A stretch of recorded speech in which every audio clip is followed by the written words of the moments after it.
Hey guys, this is Raps and Stuff with that guy from the Six. What I want to do today is give y'all a quick power ranking video.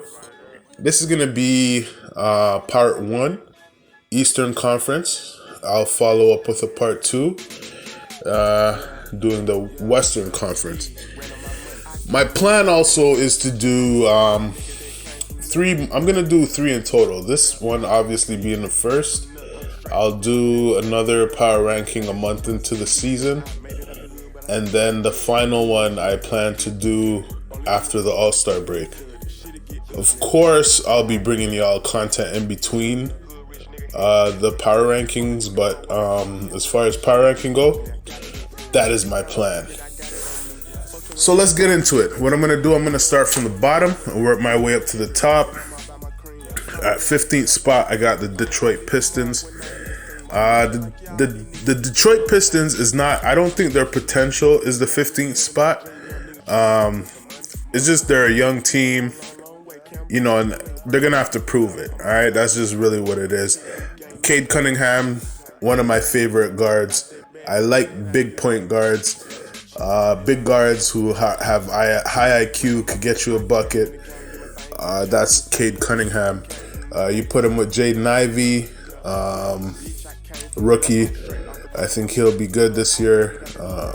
Sadiq Bey, I think he'll be taking another step forward this year. The question mark is Marvin Bagley. Is he going to live up to his potential? Give you a full 82 game season? If all those things work out well, I would say the Pistons could be like 11th, 12th spot. All right? So we'll see how that goes. Next, in the 14th spot, I got the Orlando Magics. A lot like the Detroit Pistons in terms of young pieces, young core. You got Franz Wagner, you got Cole Anthony, Jalen Suggs, and of course the number one pick, Paolo Banchero. I mean, that's just an amazing young core of players. Not to mention you got Markelle Fultz, Jonathan Isaac, Mo Bamba. Those guys have yet to give us a full 82 game season. So again, this team, if everything works out the way that it's supposed to work out, I will put them in like a play-in spot. Maybe at the lower, maybe 8 to 9, 10, around there. But as of right now, they got to prove that, right? Next up, I got the Washington Wizards at 13. They got one of my favorite players, Bradley Beal. The situation with them, I'm not really feeling their squad. I'm not really feeling their roster. They did pick up Porzingis last year. I'm not sure how much that's going to help them. I definitely don't see them as a playoff team, so... And if that's not the case, I don't know how much longer Bradley Beal will be in Washington. Next up, I got the Indiana Pacers at 12. Organization that I really respect since Reggie Miller days. The Indiana Pacers are always looking to compete, or they're always looking to get the pieces that they need to be a competitor. Right now they got one of my favorites, Tyrese Halliburton, another big guard, high IQ player, gets you a lot of assists. And they got that rookie who can score a bucket, that's for sure. But my question mark with them is Miles Turner and Buddy Hield. Whether those guys are going to be sticking around, that could make the big difference. And catapult them maybe even to a playoff spot if everything goes well with that roster. Next up, 11, I got the Charlotte Hornets. They're dealing with an unfortunate situation. One of their top players, Miles Bridges, has a domestic situation that could keep him from freedom, much less playing on the team this year. You know, I mean, with that guy on the squad, I see them as a playoff team easily. But without him, I think that means LaMelo Ball is going to be putting the team on his back. At best, he could probably pull them to a play-in spot. But like I said, it's unfortunate because I just don't think they really have the manpower without Miles Bridges. Next up, the New York Knicks, another team that I've always liked. Well, I'd say back in the day, what Ewing, Patrick Ewing, John Starks, and that was mainly because I was looking for a team to beat the Bulls. I've always been that underdog guy. I go for the underdog teams.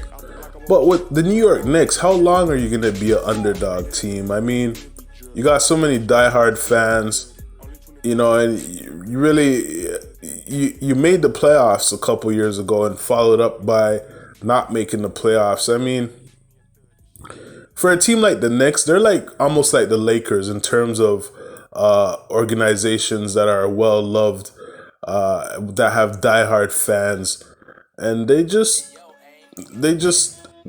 are not able to be a consistent team that can compete and contend, So it's unfortunate. But moving on to Cleveland.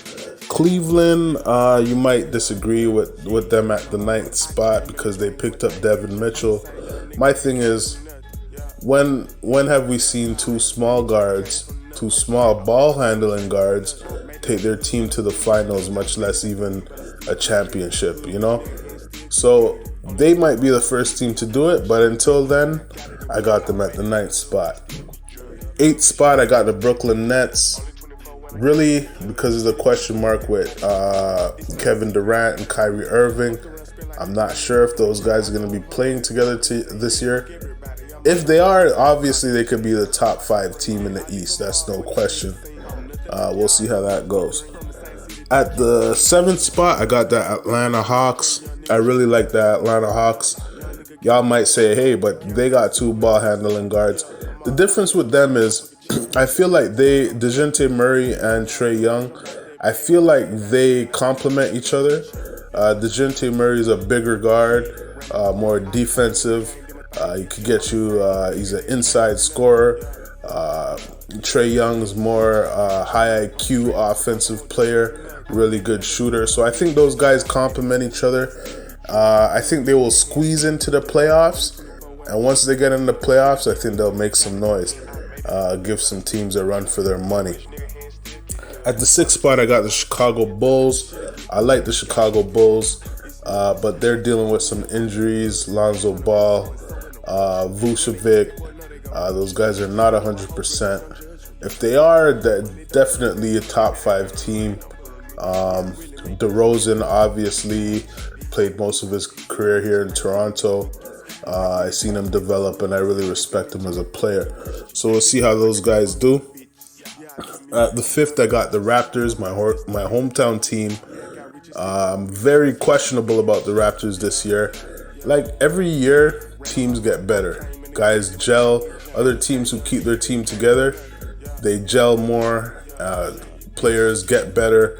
So the Raptors, I do think they'll get better, but it's just the question marks with the starting lineups and the roles. I really want to see how that goes. At the 4th spot, I got the Milwaukee Bucks.